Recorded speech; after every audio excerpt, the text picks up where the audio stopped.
Bapak dan Ibu dan saudaraku, saat ini di video ini saya membahas tentang PHBS. Apa itu PHBS? Yaitu perilaku hidup bersih dan sehat. Artinya dalam hal ini perilaku hidup bersih dan sehat yang artinya semua perilaku yang baik bagi kesehatan. Itu dulu harus kita kutik sama-sama, yaitu artinya PHBS itu adalah semua apa yang kita lakukan itu baik bagi kesehatan, terutama kesehatan kita dan kesehatan keluarga kita. Apa itu PHBS? Ada 10 indikator PHBS.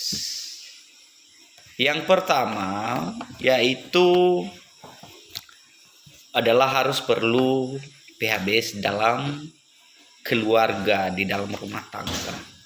Pertama adalah persalinan ditolong oleh tenaga kesehatan.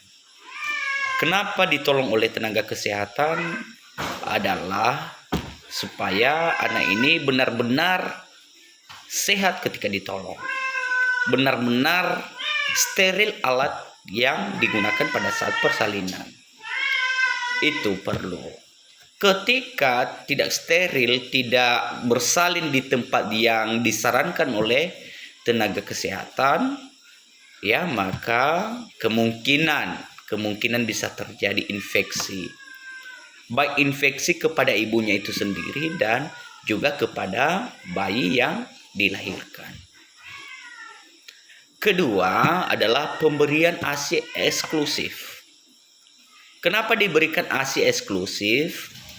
Perlu kita ketahui ASI eksklusif itu adalah sebuah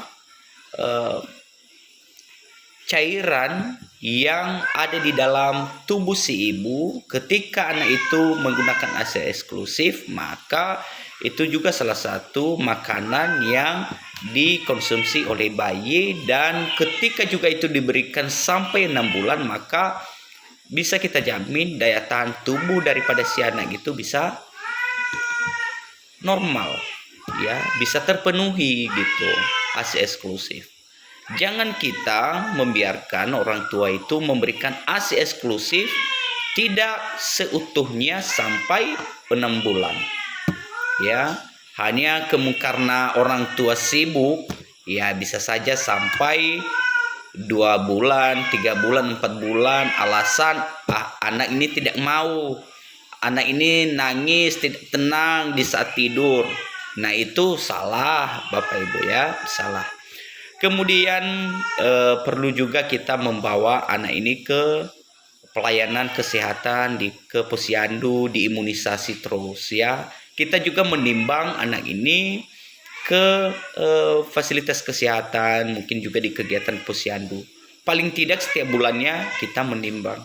Kenapa kita timbang? Kita memantau bagaimana perkembangan daripada peningkatan berat badannya dan juga daripada pertumbuhan tinggi badannya. Ya, itu perlu juga kita ketahui. Kemudian Bapak Ibu dalam menggunakan air bersih. Kenapa kita menggunakan air bersih? Ya, supaya kita ini menghindari daripada terjadinya infeksi, baik secara infeksi menular dan juga seperti penyakit diare, ya, yang disebabkan oleh air itu sendiri. Ya, ketika diare siapa yang repot? Orang tua juga. Ya, anak juga repot, ya. Jadi orang tua kita repot dan juga bisa kita kewalahan, ya, untuk keluar lagi duit di situ. Ya, kita bawa lagi ke tempat pelayanan kesehatan di rumah sakit atau juga di tempat praktek-praktek, ya, baik praktek dokter, bidan dan juga perawat, ya. Jadi bagaimana cara menggunakan air bersih? Ya, harus benar-benar mendidik di saat dimasak.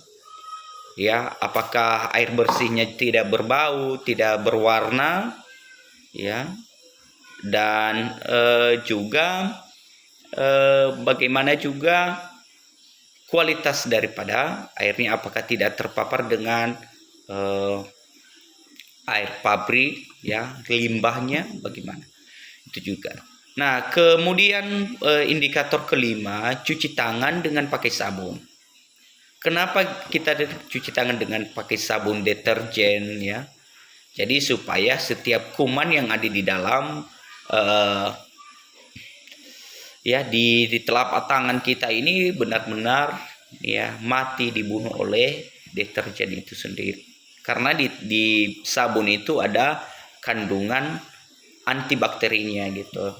Nah, itu perlu Bapak Ibu ya. Jadi ketika kita mencuci tangan tidak pakai sabun, jadi ya masih terpapar, masih ada bakteri atau kuman yang ada di telapak tangan kita ini.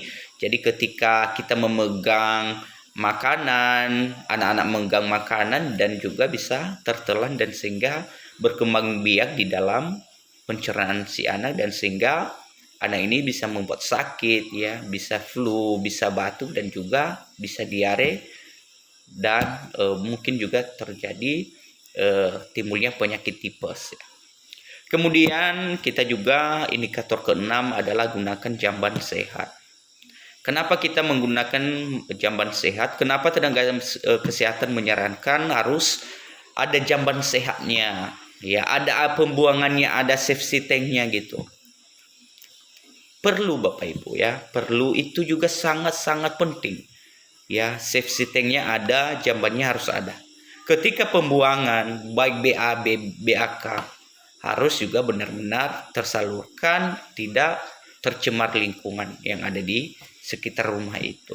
Ketika tercemar maka nyamuk dan juga lalat itu bisa masuk ke rumah dan lengket setiap kuman yang ada di dalam di luar rumah itu, dan sehingga bisa terkontaminasi dengan makanan-makanan kita dan juga peralatan yang digunakan oleh kita sendiri dan juga peralatan yang digunakan oleh anak itu sendiri. Nah, kemudian Bapak Ibu, kita memberantas jentik ya. Perlu kita ketahui jentik itu apa ya.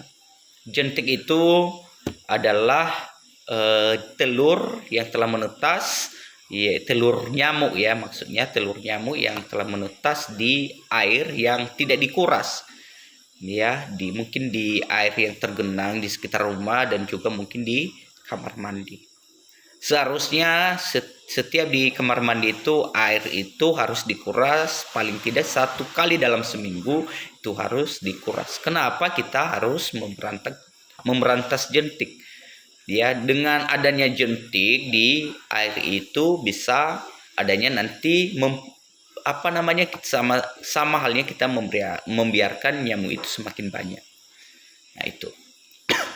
Kemudian Bapak Ibu, makan buah dan sayur ya.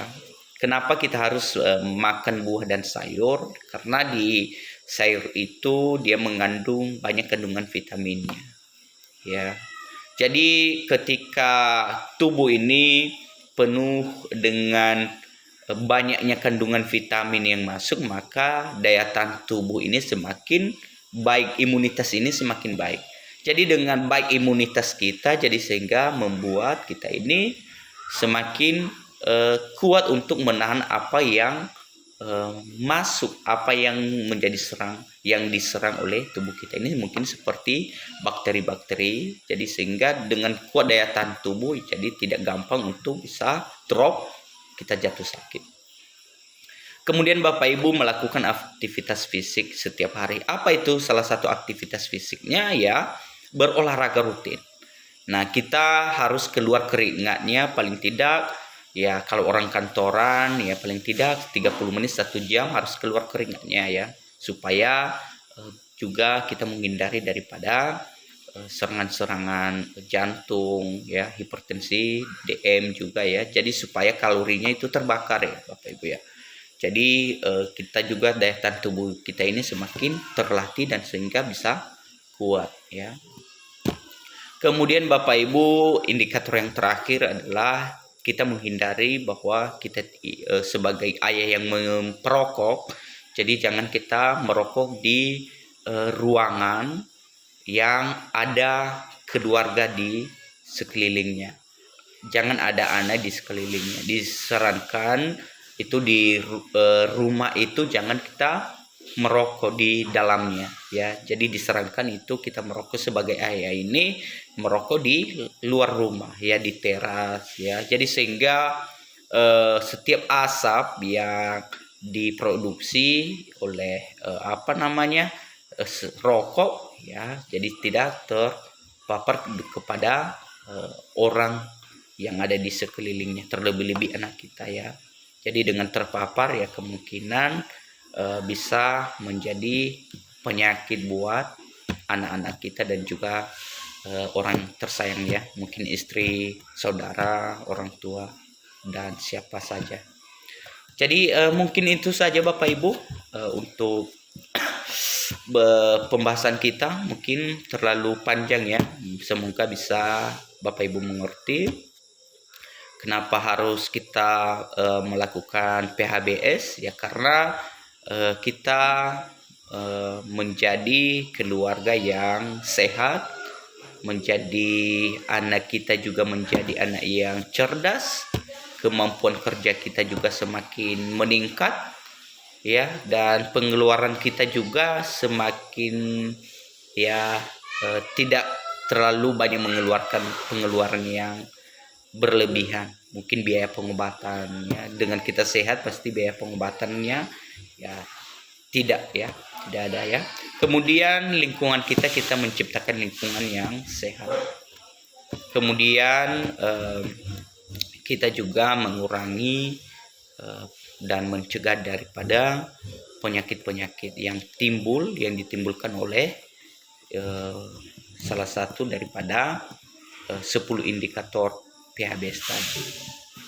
Nah, mungkin itu Bapak Ibu, semoga bisa bermanfaat video ini.